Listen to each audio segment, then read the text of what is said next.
Muy bien, muy buenos días, tengan todos ustedes, también los que nos siguen por las redes sociales. El día de hoy vamos a hacer un paréntesis a la serie Identidad y vamos a hablar de un tema que lo he titulado Ordena tu casa. Ordena tu casa. Vayamos a segundo libro de Reyes, capítulo 20, verso 1. Segundo libro de Reyes, 21, dice así. Segundo de Reyes.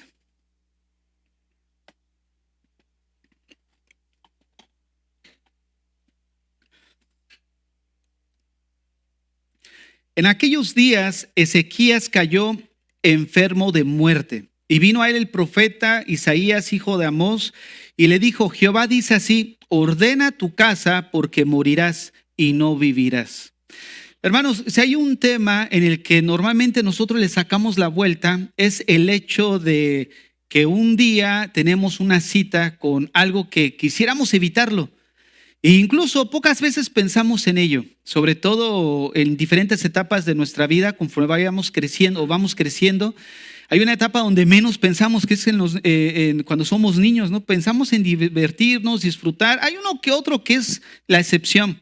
Y en la adolescencia mucho menos, porque pensamos que el mundo es nuestro y nos lo queremos comer a mordidas, ¿no? Y a menos que hayas tenido un accidente o una enfermedad grave, pues sí consideramos un poco este punto de la muerte.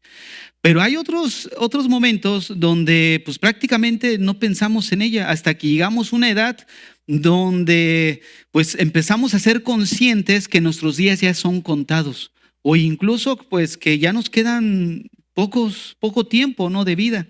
Miren, la muerte es una cita a la que nadie puede negarse a asistir. ¿Por qué razón? Porque la muerte es el resultado del pecado. Todos de alguna manera, todo el ser humano tiene que morir. De hecho, se dice que la persona que nace una vez en su vida muere dos veces. Y la persona que nace dos veces muere una sola vez. Les voy a explicar. Cuando nosotros nacemos, en la Biblia se menciona que hay tres tipos de muerte.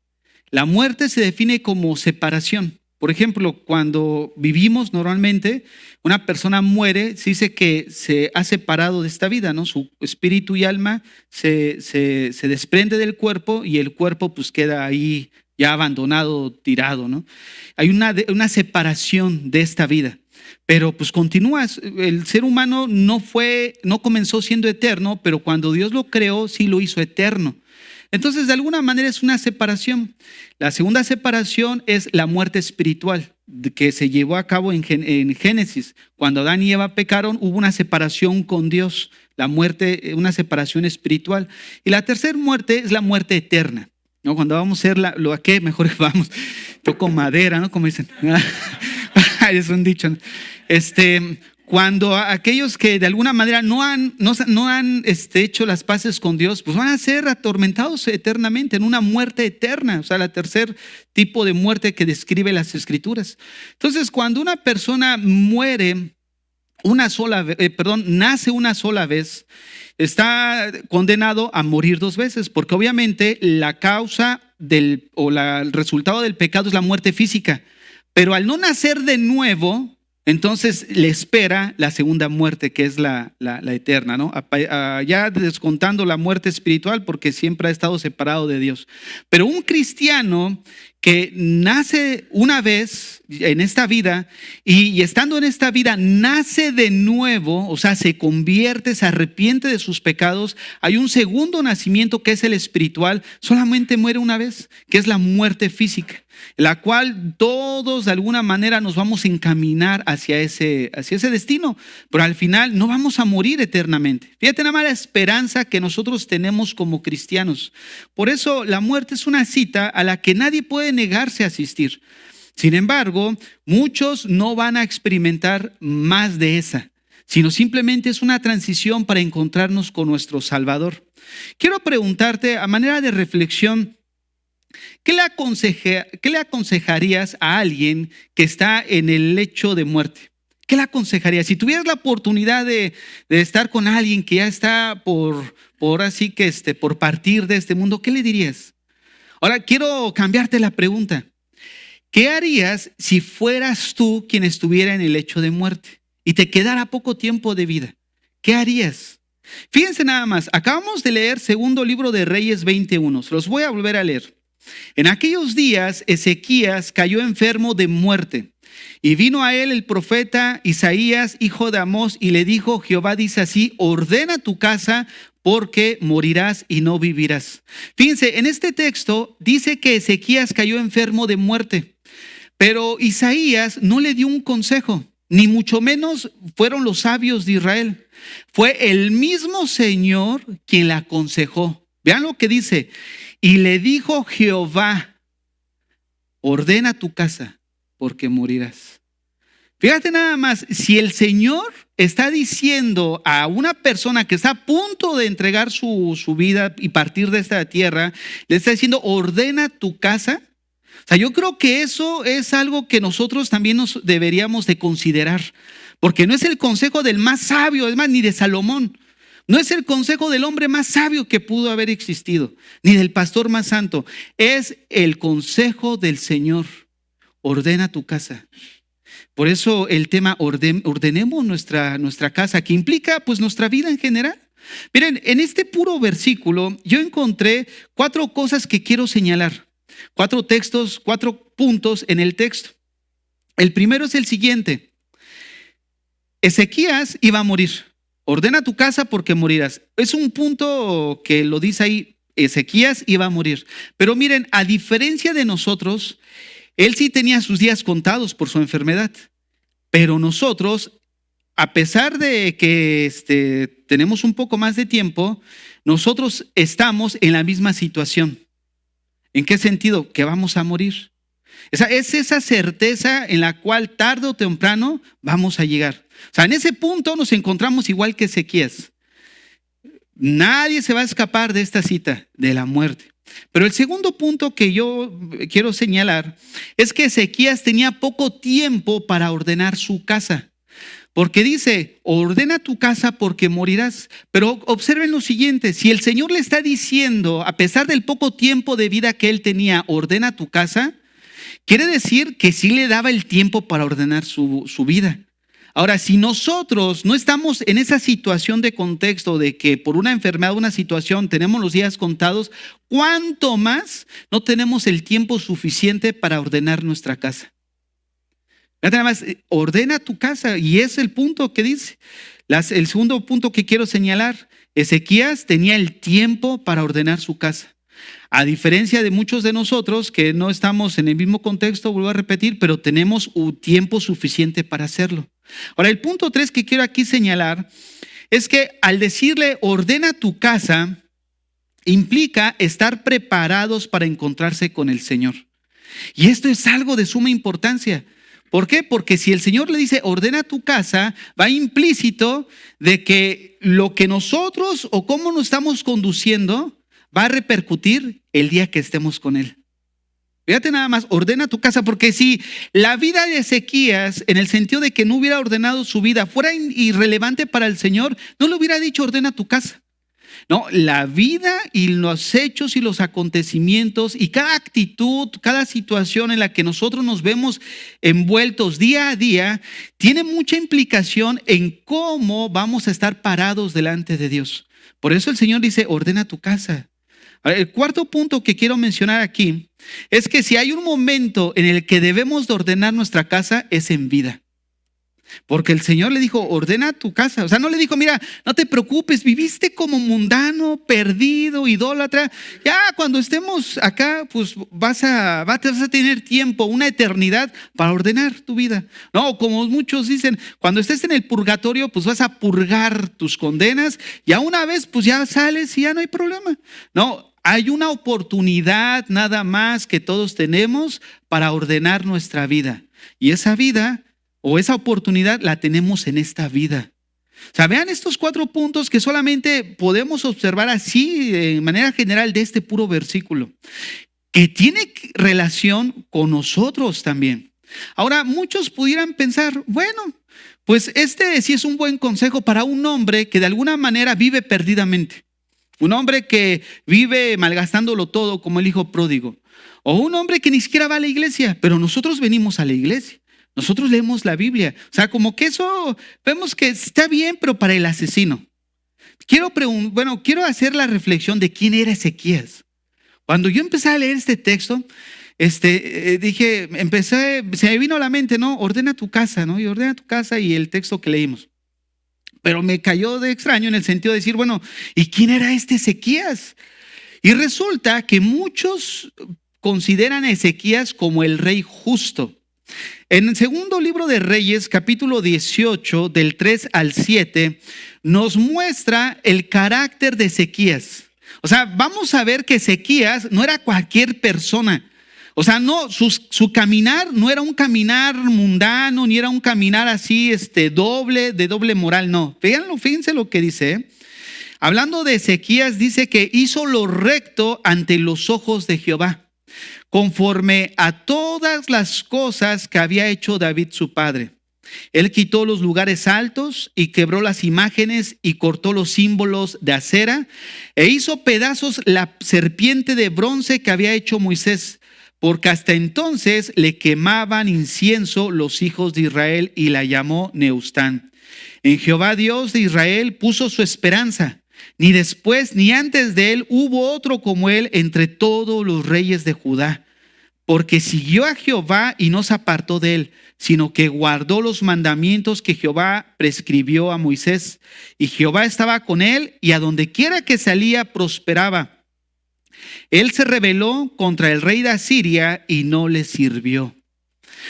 Vean, estos textos que acabamos de leer nos muestran que este Ezequías no era cualquier persona así ignorante de Dios. Este Ezequías tenía madera de fe genuina, de escuchar al Señor, de obedecerlo.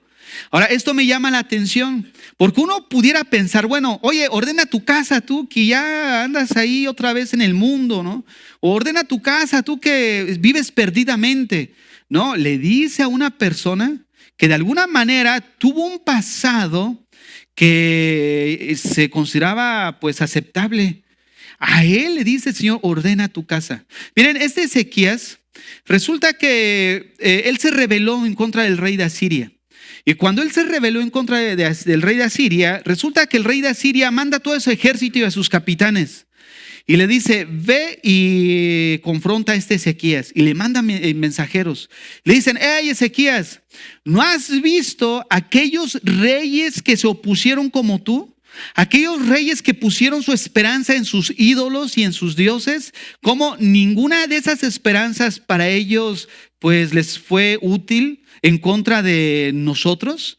O sea, él estaba diciendo, así como los otros que confiaban en sus ídolos, tú que confías en Jehová, te va a pasar lo mismo. Porque ¿quién es Jehová? Dice, ¿quién es tu Dios como para que nosotros no podamos conquistarlos? O sea, de alguna manera había ese desprecio hacia el pueblo de Israel, del rey de Judá. Y dijo, no, nosotros somos el gran pueblo, ¿no? El gran ejército de Asiria que hemos conquistado, y se han levantado dioses y han puesto su confianza en ellos, pero los hemos hecho trizas. Vean, cuando este Ezequías escuchó esto, ¿saben qué hizo? Eso que hizo nos muestra cómo era el carácter de este hombre. Lo encontramos en el capítulo 19, verso 14. Cuando él escuchó todo esto, vean lo que él hizo. Libro de Reyes 19:14. Que cuando Ezequías escuchó esto, corrió a buscar a sus mejores amigos. Corrió a buscar a ver si encontraba a unos 10 Goliat, ¿no? Para que le hicieran frente. Fíjense cómo él no fue a buscar el compadre o a ver quién le hiciera, como decimos normalmente, pues hazme paro, ¿no? O sea, ayúdame porque mira, estos son muchos. Y el asunto es que él no hizo eso. Él ni siquiera fue a esconderse, diciendo, ay, y él no cayó en la autolástima, diciendo, ay, pobre de mí, ¿y ahora qué voy a hacer? ¿Quién podrá salvarme? ¿No? Como el Chapulín. No, él no hizo nada de eso. Dice las escrituras que el verso 14, y tomó Ezequías la carta de mano de los embajadores, y después que las hubo leído, subió a la casa de Jehová y las extendió Ezequías delante de Jehová. Y oró Ezequías delante de Jehová diciendo, Jehová, Dios de Israel, que moras entre los querubines, solo tú eres Dios de todos los reinos de la tierra. Tú hiciste el cielo y la tierra. Inclina, oh Jehová, tu oído y oye.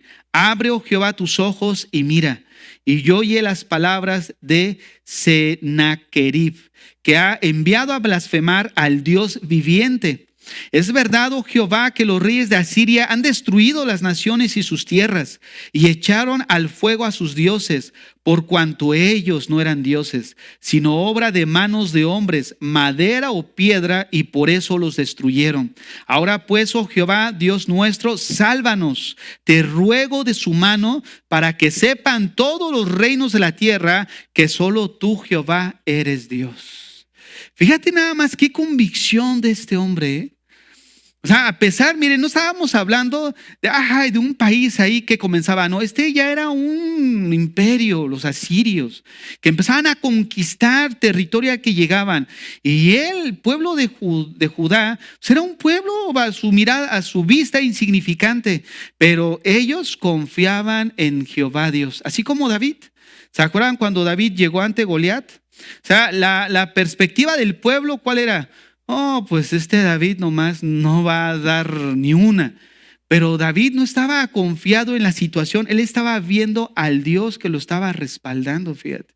Y lo mismo que este Ezequías, y lo mismo que nosotros tenemos en nuestro corazón, esa confianza y esa seguridad de que, como vamos a ver ya hacia el final, Pablo dijo que poderoso es Dios para guardar nuestro depósito para aquel día.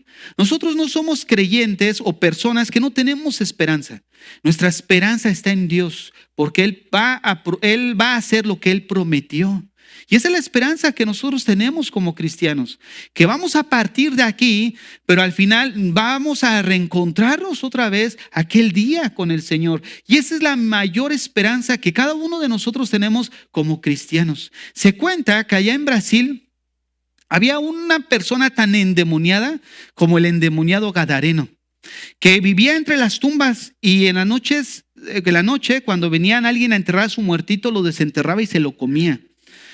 Tan endemoniado estaba, pero un día dice que vio algo que le llamó la atención. Él había hecho un pacto con el diablo y había dicho, el pacto era de que él se podía comer a los que quisiera ahí en el cementerio. Y un día ve que llega un grupo de personas y a él le cayó de extraño que la gente no lloraba. Oye, no, estos no lloran, estos hasta están contentos, no traen mariachis de volver, no. O sea, él de alguna manera le llamó la atención porque estaban cantando alabanzas a Dios. Era una gente gozosa y alegre. Y él dice, pues, ¿qué pasa aquí, no? Termina la situación y llega en la noche. Empieza a desenterrar y cuando lo va a tocar el cuerpo, le escucha una voz que le dice, no, él no lo toques. Dice, ¿y por qué no? Dice, porque él no me pertenece a mí. Dice, pero tú me dijiste que yo me puedo comer y puedo hacer lo que quiera con todos los que vengan aquí. Sí, pero él no, porque él no me pertenece. Al final, él se acaba convirtiendo, da su testimonio, pero al final él dice, ¿de quién es? Es del hombre vestido de blanco, escucha de la voz. Del hombre vestido de blanco, y se voltea y le dice, ¿es Jesús? Y entonces le vino una revelación, ¿no? de Dios. Pero quiero que vean cómo de alguna manera nosotros como cristianos ciertamente somos propiedad de Dios, ¿no? Cuando partimos, pues nuestro cuerpo se queda ahí, no pueden hacer con él lo que quieran. Hay gente que piensa y dice, no hay que cremarlo, no hagas esto, porque cuando venga el Señor y en la resurrección, o sea, ¿qué va a pasar con ellos? Bueno, ahora yo me pregunto, ¿cuántos cristianos no han sido devorados en el mar por un tiburón o han sido calcinados cuando se quemó el fuego? ¿Qué va a pasar con ellos? O sea, esa idea de que no te cremen, eso ya es irrelevante, porque el cuerpo, al final de cuentas, Pablo limitó o restringió esa tendencia hacia lo malo en este cuerpo que no ha sido regenerado. ¿Para qué queremos un cuerpo contaminado por el pecado que nos sigue impulsando hacia hacer lo que a Dios le desagrada? Él nos va a dar un cuerpo glorificado a semejanza al de Cristo. Entonces esa es la esperanza que nosotros tenemos como cristianos. Muchos en esta tierra sufren y padecen, pero la esperanza es que nos va a dar un cuerpo como el de Él. O sea, un cuerpo que ya no va a sufrir, incluso ya no vamos a dejar de tener ese impulso hacia lo malo. Va esa lucha hacia lo que le agrada a Dios y lo que le desagrada, va a quedar ya terminada. Pero esa es la esperanza que nosotros tenemos. Ahora quiero que observen, es a ese Ezequías a quien el Señor le dice, ordena tu casa. Qué increíble, ¿no? Y a mí me sigue sorprendiendo, ordena tu casa. Ezequías no era una persona pagana, no era un blasfemo, él llevaba una vida piadosa, pero aún así la recomendación del Señor, ¿cuál fue? Ordena tu casa.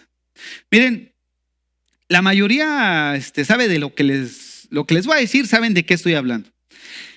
Casi todos tenemos un cuarto en la casa. Cuando estás en tu casa, hay un cuarto que es el de las chácharas, ¿no es cierto? Donde metes todo ahí como sea. Y cuando te caen visitas, es el cuarto que menos quieres que sea abierto, ¿no? Y si va tu hijo y lo abre, que cierra eso, ¿no? Porque de repente te dicen, voy para allá, media hora antes, y dices, hijo, ¿y ahora qué? Pues mételo todo ahí, ¿no? Y hay un cuarto que tenemos en la casa generalmente así. Pero de esa misma manera, en la vida piadosa, o incluso el que tiene una vida muy piadosa, también llega a tener un compartimento en su corazón que tiene que escombrar en nuestras vidas. Hay una parte de nuestras vidas que necesitamos que escombrar. O sea, porque nosotros podemos estar miramos el exterior, miramos las manos levantadas, miramos que está cantando, que se sabe la palabra, que se sabe las escrituras, pero el diablo también las citó. Pero los demonios también creen en Dios. O sea, ellos no son ateos, ellos sí creen en Dios, pero no responden a su voluntad. Y de alguna manera, cada uno de nosotros tenemos algo en nuestra habitación o en nuestra casa, hablando de nuestra vida, que hay un cuarto de nuestro corazón que sabemos que hay que limpiar, ¿no? ¿Cuántos papás o mamás en un momento dado, pues dentro de tu casa, no toques ese cajón ni lo abras, ¿no? O mira, tú no puedes entrar a esta puerta. ¿Por qué? Porque sabes que ahí tienes algo. Y no es que sea algo de valor, sino probablemente sea algo que de alguna manera está señalando algo inmoral en tu vida, ¿no? Y no quieres que nadie lo abra, no quieres ser descubierto. Y así somos muchos como cristianos. Ezequías probablemente dentro de su corazón había algo que no había ajustado. Y el Señor le dice, ¿sabes qué? Pues sí, a los ojos de Dios eres así. Perdón, a los ojos de las personas pues te conduces justo, pero yo miro lo que hay en el corazón. ¿Se acuerdan cuando Samuel va y va a ungir al rey de Israel? ¿Y qué le dice? No, pues sale el primero, el hijo de Isaí. Este es rubio, grandote, guapo, valiente. No, sí. Y cuando el Señor le dice, él no es. Dice, ¿pero por qué, Señor? Si cumple con todas las cualidades y todos los requisitos, ¿no? Pero él no es. ¿Y quién es? Pues, ¿qué dice Samuel? Oye, ¿tienes ya todos tus hijos? No, falta uno que está allá, cuidando las ovejas. Él estaba haciendo el trabajo, estaba siendo forjado por Dios. Y hay una palabra en las escrituras que dice que las pocas ovejas de su padre, o sea, ni siquiera era un gran rebaño, era un poquito de ovejitas. Por eso dice la Biblia que el que es fiel en lo poco, en lo mucho va a ser fiel. ¿Te imaginas si David no hubiera sido fiel con esas 5 o 4 ovejitas? ¿Tú crees que le iba a dar el reinado para pastorear a todo el pueblo de Israel? No. Fíjate nada más cómo Dios obra desde esos principios básicos. Por eso yo siempre les he comentado a los servidores, si así te llega uno, tú sea fiel. ¿Por qué? Porque Dios mira esa fidelidad de tu corazón y de alguna manera no te va a poner a 5 o 10 en el estudio si no eres fiel con uno. O sea, es ahí donde nosotros vemos. Y vemos que en este caso, Ezequías probablemente había algo en su corazón, algo que tenía que ajustar. Ahora bien, la pregunta aquí que quiero yo hacer también a manera de concientizar, porque esto hermanos, no se limita solamente al que dices, bueno, pues yo tengo 45, o sea, me falta. Yo tengo 16, no. Nadie tiene su vida comprada. Nadie sabe si el día de mañana vamos a estar aquí. Tengas 15, tengas 18, tengas 19 como yo, o tengas 30 como el hermano Héctor. No. No, eso no tiene, eso no mide, ¿no? O sea, al final no respeta edades, ni clases sociales, ni nada, ni estatus. Pero quiero que vean, lo que quiero preguntar es lo siguiente. ¿Por qué esperar hasta el momento de que se está agonizando para ordenar tu casa? ¿Por qué esperar? ¿No les ha pasado incluso en las películas? O que de repente, o en La Rosa de Guadalupe que tanto ves, no sé si todavía esté, que de repente está la mujer ahí agonizando, llámala a tu papá, o llámala a fulanito, llámala a tal. ¿Por qué? Porque ya sabes que vas a colgar los tenis y quieres ordenar tu casa al último momento. O sea, ¿por qué esperar hasta ese punto? ¿Por qué? Entonces, el asunto es, ¿por qué esperar hasta el momento de la agonía? Cuando ahorita tú puedes ordenar tu casa, entiéndase, arreglar ciertas cosas con ciertas personas, o simplemente con un familiar, o simplemente, miren, fíjense nada más cómo somos a veces, que a lo mejor tienes ahí tus cositas, y hay muchos que todavía ni siquiera, o sea, están bien y en buena edad incluso, o fuertes y todo, pero ya tienen bien ordenado a quién le van a dejar sus cosas. Ya tienen ahí ya su testamento listo y hecho, pero no ordenan su vida espiritual. Fíjate cómo esas pequeñas cosas nos hacen ver a qué le damos más valor. Y es ahí donde el Señor apunta a Ezequías.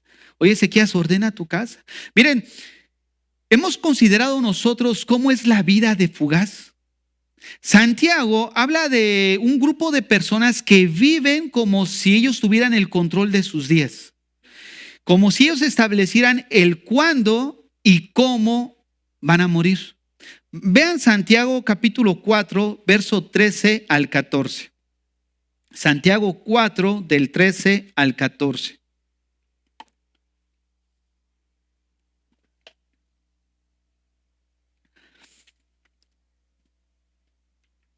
Vamos ahora, los que decís hoy y mañana, iremos a tal ciudad y estaremos allá un año y traficaremos y ganaremos, cuando no sabéis lo que será mañana. Porque ¿qué es vuestra vida? Ciertamente es neblina que se aparece por un poco de tiempo y luego se desvanece.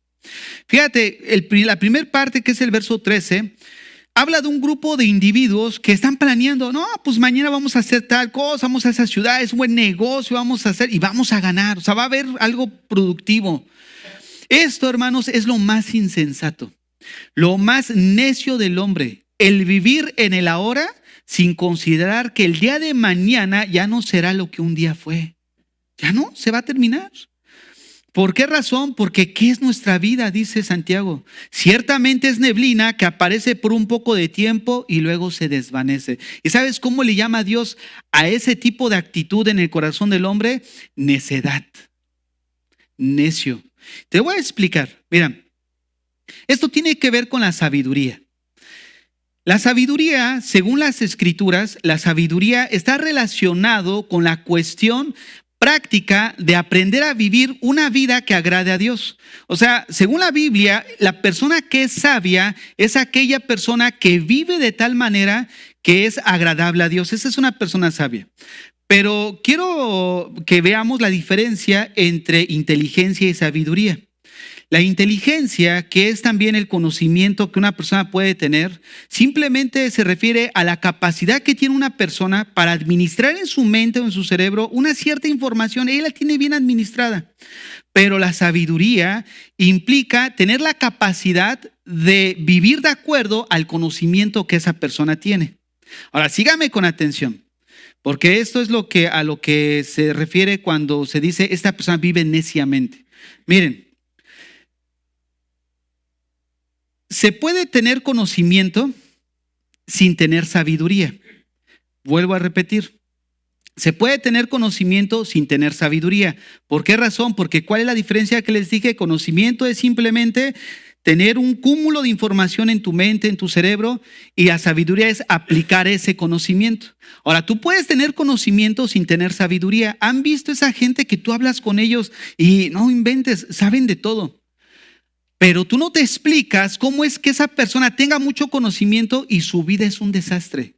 Es un desastre como padre, es un desastre en su familia, es un desastre como hijo, es un desastre como cristiano. O sea, él tiene conocimiento, pero ese conocimiento le falta sabiduría, que es la habilidad para practicar diariamente en su vida lo que él tiene.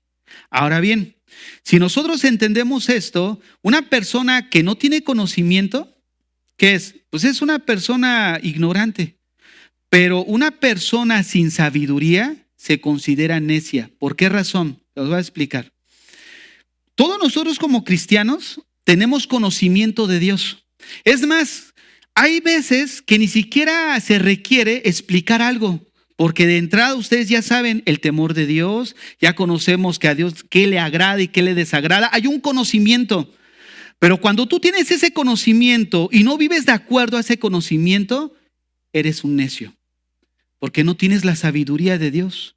Porque la sabiduría es la aplicación diaria del conocimiento que yo tengo de Dios.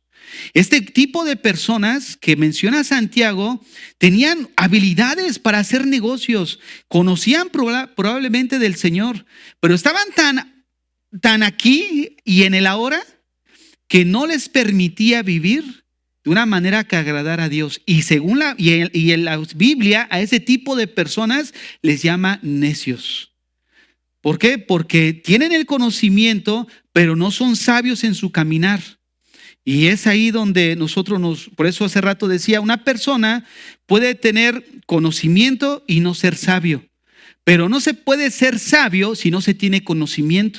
Porque se necesita la base, que es el conocimiento de cualquier área, en este caso de las cosas de Dios, para poder vivir de acuerdo a lo que hemos aprendido de las Escrituras. Y hay muchos, de alguna manera, que esperan ya hasta el último día de sus vidas para querer vivir sabiamente. No, es que el Señor, yo sé que todos los días el Señor me dijo perdona, perdona, perdona, año tras año, pero ya ahorita, los 5 minutos antes, tráemelo porque quiero dejar de ser necio.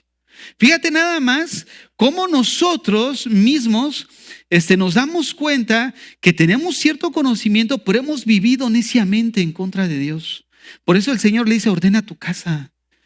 Ordenemos nuestras vidas en todas las áreas. Generalmente siempre toca acerca del perdón y cosas así, pero hay otras cosas que tú sabes en tu corazón que el Señor ya te ha mostrado. Mira, es esto, esto y aquello, pero nosotros le andamos cabeceando, ¿no? O sea, tenemos el espíritu de boxeador, no andamos así como que cabeceando para que no te noquee, pero no, deja que el Señor te noquee esta mañana. Para que dejemos de ser necios y empecemos a vivir sabiamente. O sea, lo digo con todo respeto porque también me incluyo. Porque esto nos incluye a todos, sea adolescente, seas pastor, seas oveja, seas servidor, seas la edad que tú tengas. ¿Por qué? Porque no seas sabio según la edad que tienes, sino es cuánto estamos practicando de las cosas de Dios. Ordena tu casa. ¿Sabes qué cosas requieren tu atención? Pero a pesar de que sabes, conocimiento, no lo haces. Falta de sabiduría. ¿Y eso en qué nos convierte? Pues en necios en nuestras vidas. Hermanos, ¿qué es la vida? ¿Qué es la vida? La vida, como creyentes, no está aquí en la tierra que nosotros conocemos. El apóstol Pedro lo dijo bien claro en primera de Pedro 2:12. Somos peregrinos nada más. Nada más somos peregrinos, pero pareciera que no fuéramos. Nos arraigamos tanto a esta tierra. Oh, por ahí me mandaron un video, unas señoras que estaban en la alabanza, y ahí algunos lo vieron, que estaba diciendo, Señor, ven, no, ven pronto, no, ven ahora. Y una señora dice, pero no todavía. Esa persona necesita arreglar su casa, ¿no? Se echan de cabeza solitos. Pero déjenme decirles algo, y como hace rato yo les decía, ya hace un tiempo yo estaba meditando en eso, en el hecho de el día que yo parta, ¿qué voy a hacer? O sea, ¿qué cuentas voy a entregar individualmente como persona? O sea, y es ese punto, y ahora más, ¿no? Con lo que les acabo de comentar, o sea, como que vino, oye, a veces somos inconscientes de que la vida es un suspiro nada más. Hoy estamos y mañana no estamos, y vivimos neciamente en desobediencia al Señor. Por eso el Señor dice, ordena tu casa. ¿Por qué? Porque al ordenar nuestra casa está siendo implícito de que la manera en la que nos condujimos va a repercutir cuando estemos delante de Él. Y todos esos graneros que hicimos de nada nos va a servir. Porque el Señor va a decir, todo eso es mío. O sea, todos tus hijos que tú incluso invertiste tiempo en ellos y no los invertiste para mi gloria, también eran míos. ¿No te diste cuenta que solamente eras administrador incluso de tu propia vida? Porque nuestra vida no es nuestra. Cuando decimos, no, que yo puedo, déjame hacer de mi vida lo que yo quiera. Esa persona no sabe que su vida tampoco es de ella. ¿Sabes por qué no es tu vida? Porque vas a entregar cuentas de ella. Una persona que es propiedad de algo no entrega cuentas. ¿Por qué te voy a entregar cuentas? No es como si yo la computadora ya la trajera rayada y eso. Oiga, ¿por qué trae su Biblia aquí? Su computadora ya sin botones, toda así, toda fea. ¿Por qué te voy a entregar cuentas? Si esa es mía. ¿No? Fíjate cómo somos. Hace tiempo presté un libro. Por ahí alguien decía que un viejito bien sabio decía que la mejor manera de perder amigos es prestando un libro, ¿no? Sobre todo los que son amantes a los libros. Hace algunos años yo compré un libro y los cuidaba así, ¿no? Bien. Y un día una hermana iba a dar un tema acerca de la justificación y ese libro era de Spurgeon, que hablaba precisamente de eso. Oye, te va a prestar un libro para que lo leas ahí. Y resulta que después me dice, oye, ¿qué crees? Dice, que discúlpame, lo que pasa que se le cayó café y después se hizo eso. No te preocupes, ¿no? Yo entre mí, bueno, no te preocupes, pues ya que a fin de cuentas pues es un libro. Pero cuando me lo entregaron, y además guardé la evidencia. Miren, todo lleno de café, rayado, con anotaciones y todo. Y yo me quedé pensando y dije, bueno, una persona que es propietaria del libro lo puede hacer. Pero si no es tu libro, no lo puedes hacer. ¿Qué cuentas vas a entregar? Y así somos. Pensamos que que nuestra vida es propiedad nuestra. Y nuestra vida no es propiedad nuestra. Tú no puedes hacer con tu vida lo que tú quieras. ¿Por qué? Porque vas a entregar cuentas del dueño de tu vida. Por eso van a ser condenados. Y por eso hablamos de la identidad. Hablar de identidad son características propias que tiene una persona o un grupo que los separa de los demás. ¿Cuál es la característica nuestra? Que somos propiedad del Señor.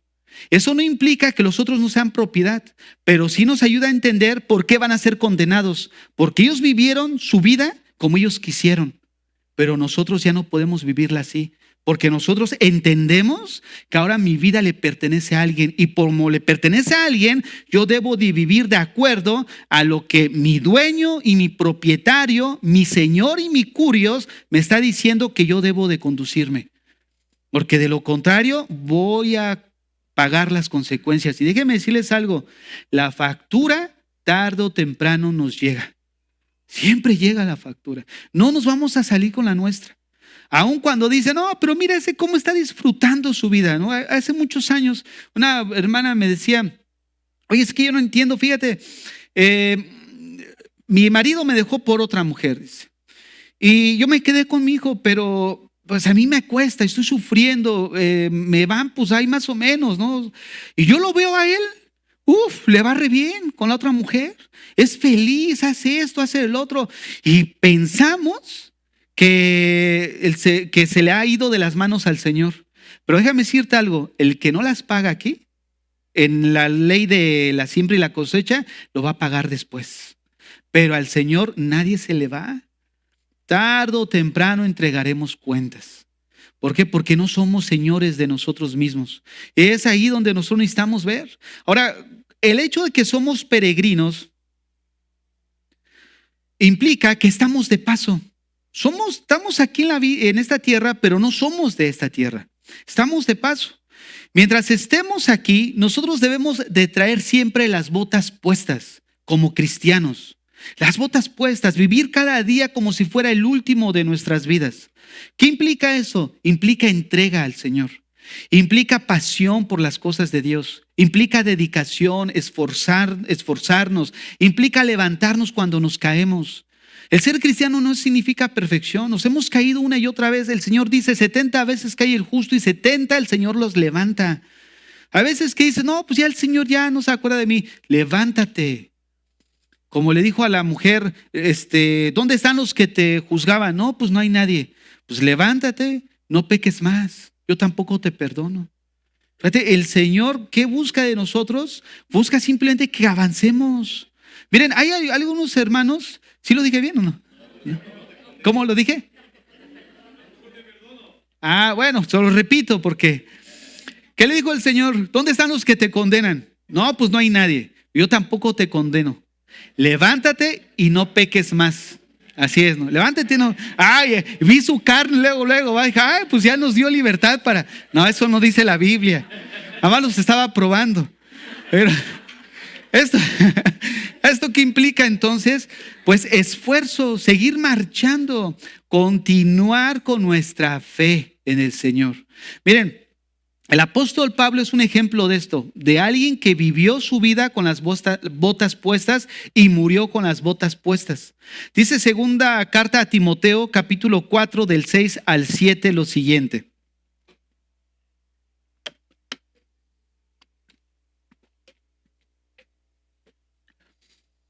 Segunda carta a Timoteo 4, del 6 al 7. Pero yo ya estoy para ser sacrificado y el tiempo de mi partida está cercano. He peleado la buena batalla, he acabado la carrera, he guardado la fe. Qué increíble, ¿no? O sea, fíjate nada más. Pablo sus días estaban contados como Ezequías. Pero ¿qué dijo Pablo? ¿Sabes qué? He peleado. Hay tres cosas que él menciona antes de partir. La primera, he peleado la buena batalla. La segunda, he acabado la carrera. Y la tercera, he guardado la fe. Ahora, sabemos cómo lo hizo. ¿Por qué Pablo terminó bien la carrera? Porque fue determinante. O sea, él tenía el enfoque a lo que quería llegar.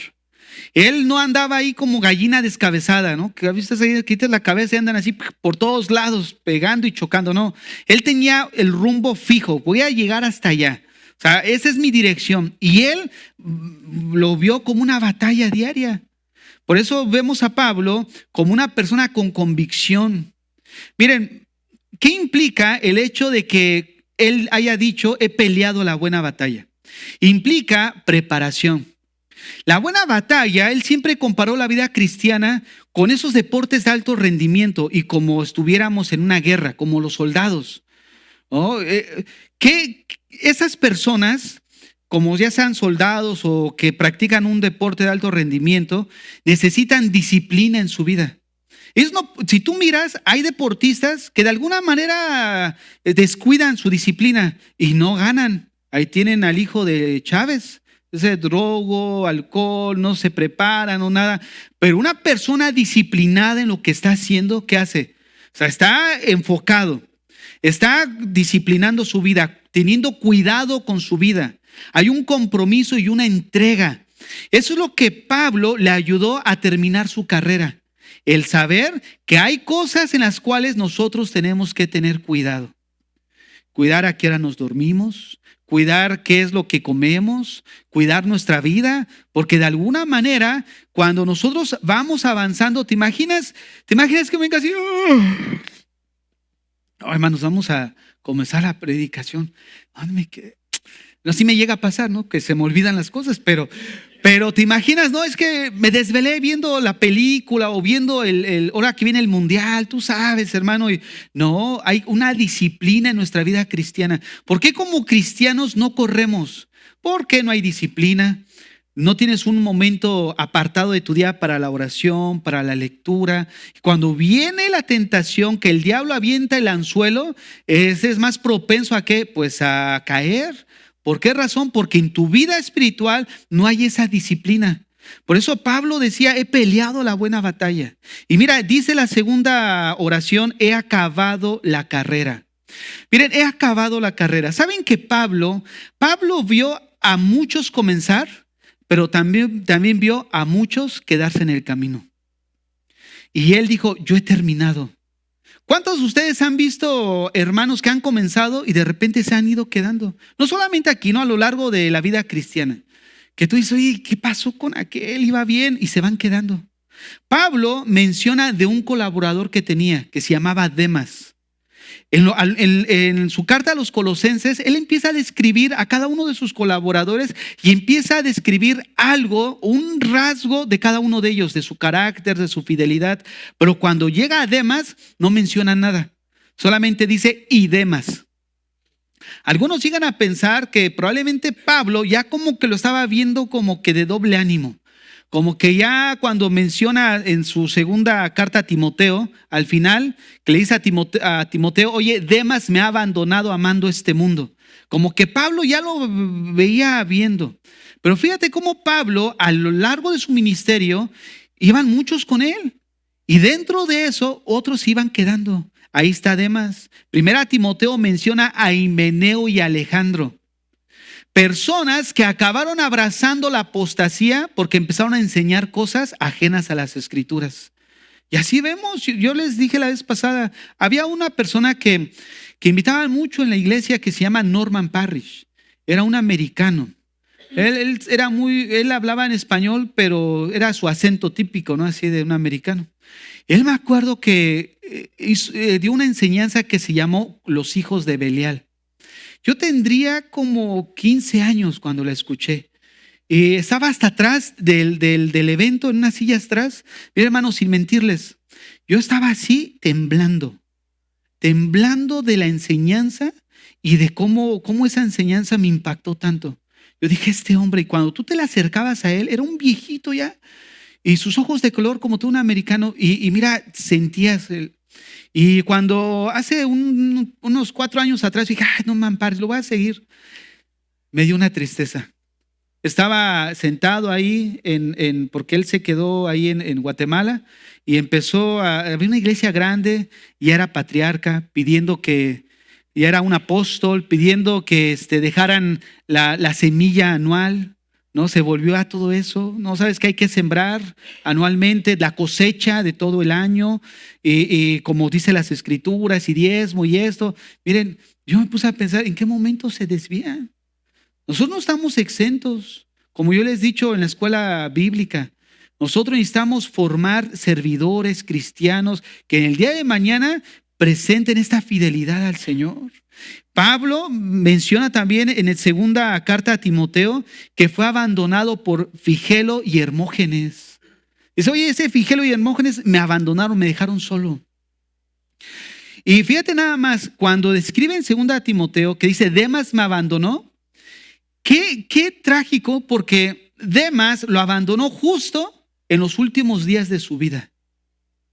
Fíjate nada más. Oye, caminamos juntos, Demas, pero al final, ¿sabes qué, Pablo? Ahí quédate preso, yo me voy al mundo, me voy a disfrutar. Ya tanto tiempo perdí en esos viajes misioneros, me voy al mundo. Y así hay muchos que comienzan la carrera, pero no la terminan. Pasan a la historia o pasan a la condenación de la apostasía, porque terminan dándole la espalda al Señor. ¿Por qué? Porque quisieron disfrutar su vida. Y el Señor dice, ¿quieres disfrutar tu vida? Pues adelante. Pero solamente te recuerdo, como dijimos en el Congreso, que vas a ser responsable. ¿Sí o no? Cada quien va a entregar cuentas de la vida de cada uno. La tercera frase que encontramos es, he guardado la fe. Fíjate nada más, Pablo fue leal al Evangelio. Fue leal al Señor, leal al mensaje, leal a la obra de Dios. Él dice, ¿sabes qué? Ya estoy a punto de morir, pero he corrido bien. He guardado la fe. Muchos han quedado, pero yo he terminado la carrera. Fíjate, esa convicción. ¿Cuántos de nosotros pudiéramos llegar a ese punto? ¿Sabes qué, Señor? Pues iba corriendo, me tropecé, tú sabes que, pero me levanté y continúo. Miren, la vida cristiana no es de los santos en el sentido de que haya tantos perfectos. La vida cristiana es cuando aprendemos que nos podemos equivocar, que la regamos, que somos susceptibles al pecado, pero no nos quedamos ahí. Nos levantamos y continuamos, porque esa es la santificación. Una santificación progresiva que va escalando, escalando. Te puedes detener un momento, puedes retroceder, pero continúas. Nunca se ve en la Biblia un hombre que diga que va a estar en el cielo cuando su vida siempre se estancó y fue para atrás y ahí se quedó, ¿no? En la Biblia siempre vemos personas que tuvieron sus fallas, pero siguieron continuando. Miras ahí a Salomón, que al final se desvió, pero que al final pidió perdón. Sansón fue seducido por las filisteas. ¿Cuántas hijas de Dios son seducidos por los filisteos? Y se quedan postrados. Se quedan postrados. Bien, yo les voy a decir algo. Es mejor estar solos que mal acompañados. Es mejor estar solos un momento dado que el Señor venga y diga, ¿y qué onda contigo? La Biblia dice en Colosenses que en Cristo estamos completos. Yo sé que es una situación difícil, la soledad, la situación en la que pues muchas veces pues estamos solos y es complicado. Pero déjame decirte algo, no estamos solos. El Señor está con nosotros. ¿Cuántas veces no te ha visto llorar? Ahí sin que nadie esté. ¿Cuántas veces has estado ahí deprimido, sintiéndote mal en la soledad, pero no has estado solo? El Señor ha estado ahí. Tanto es así que te ha mantenido hasta el día de hoy. Así con tus dificultades, pero seguimos caminando. Seguimos con las botas puestas. No nos dejamos caer. Entonces, quiero terminar con unas preguntas. ¿Cómo quieres terminar? ¿Cómo quieres terminar la carrera? ¿Cómo quieres llegar a los últimos días de tu vida? ¿Cómo quieres que tus hijos te recuerden? ¿Cómo quieres ser recordado por tu familia, por tus hermanos? ¿Cómo quieres ser recordado por la iglesia? ¿Qué legado vamos a dejar a los que vienen? Oh, pues yo les dejé un buen legado, dicen. O yo le dejé un buen legado en una buena escuela y en todo eso. No, le dejaste la palabra en su corazón. Lo demás no significa que no sea importante, ¿no? Se habla de un padre prudente que al final pensó en los hijos, pero de una u otra manera les sembró lo principal, que es la palabra. ¿No es cierto? ¿Cómo vamos a hacer? ¿Cuál va a ser el legado que vamos a dejar? Hermanos, que nuestro caminar en esta vida sea un caminar que glorifica al Señor. Que al pasar de los días podamos nosotros alinear nuestras vidas al Señor. Que ordenemos nuestra casa. ¿Sabes por qué? Porque ciertamente moriremos. Tarde o temprano. No sabemos cuándo ni cómo, pero va a llegar ese día. Que nuestra confianza sea la que tenía el apóstol Pablo, como escribió en 2 Timoteo capítulo 1 verso 12, segunda Timoteo capítulo 1 verso 12, por lo cual asimismo padezco esto, pero no me avergüenzo. ¿Por qué? Porque yo sé a quién he creído y estoy seguro que es poderoso para guardar mi depósito para aquel día. Fíjate la esperanza que Pablo tenía. Fíjate, Pablo, hermanos, tenía garantizado su futuro.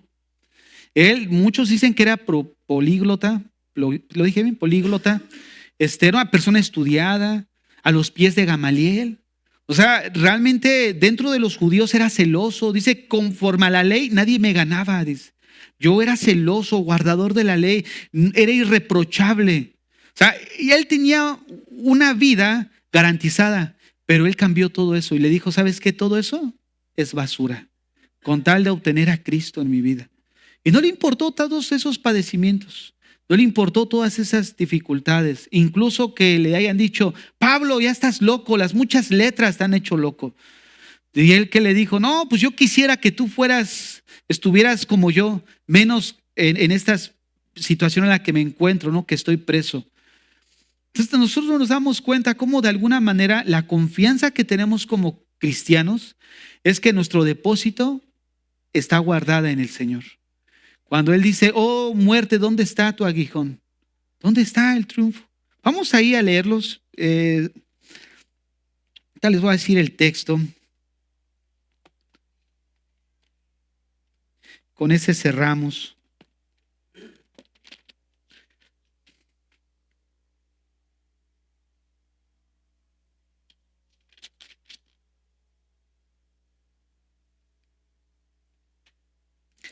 Primera a los Corintios 15, verso 55.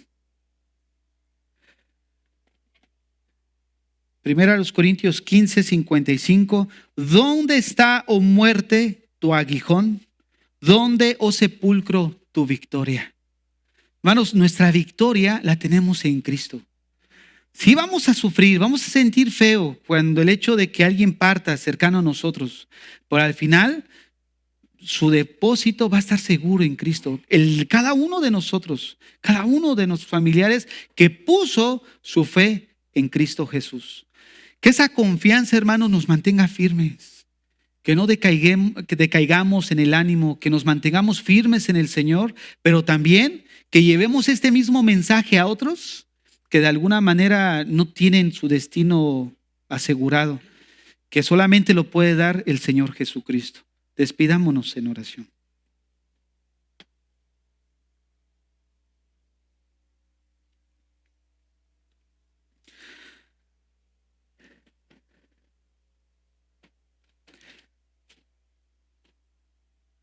Señor, en esta mañana te damos gracias porque eres bueno con nosotros. Te damos gracias, Señor, porque tú nos das la fuerza, la convicción de que aquel día, Señor, vamos a reunirnos contigo. Señor, que nuestros hijos experimenten esa misma gracia, Señor. Que nuestros hijos, que nuestros seres queridos puedan experimentar también esa esperanza en su corazón, esa confianza, y que aquel día también estén delante de ti, Señor. Que seamos conscientes cada día de nuestra vida, de ordenar nuestra casa a partir de estos días que vienen, Señor. No tenemos la vida comprada, pero sí sabemos, Señor, que estamos seguros en ti. Queremos aquel día en el que tú nos llames a casa. Queremos estar con esa firmeza como Pablo. Hemos corrido bien. Hemos guardado la fe. Aquí estamos, Señor. Que podamos arreglar nuestras situaciones, arreglar nuestra casa antes de que tú nos llames a casa, Señor. Que no andemos corriendo al último minuto. Señor, en esta hora te damos gracias. Te agradecemos por la vida de aquellas personas que nos has prestado, por aquellas vidas con las que hemos compartido parte de nuestra vida, hemos crecido, y que de alguna manera, Señor, has tenido a bien llevártelos a casa. Te damos gracias, Señor, por permitirnos el gozo de haberlas conocido. Y también te damos gracias, Señor, por la vida de nuestros hijos. Gracias por la vida de nuestros familiares, por la vida de nuestros hermanos. Gracias, Señor. Aquí están nuestras vidas. No somos dueños de ellas, Señor. Eres tú el dueño. Eres tú el Señor. Permítenos, Señor, entender esto en nuestro corazón. Que nuestro corazón sea entendido, Señor, de que todo lo que compone nuestro ser, todo lo que tú nos has dado, no es nuestro, Señor, es tuyo. Y que el día que tú quieras, Señor, tú vas a disponer de lo que es tuyo. Señor, ayúdanos a tener la fuerza para que cuando lleguen esos momentos difíciles podamos permanecer firmes, Señor, en nuestra confianza en quien hemos confiado. Que a ti sea la gloria, que a ti sea la honra, porque solo tú, Señor, eres digno de ser adorado, Señor, de ser alabado, de ser glorificado. Que seas tú, Señor. Como dice el Salmo, no a nosotros, sino a ti sea la gloria, Señor. En Cristo Jesús. Amén y amén.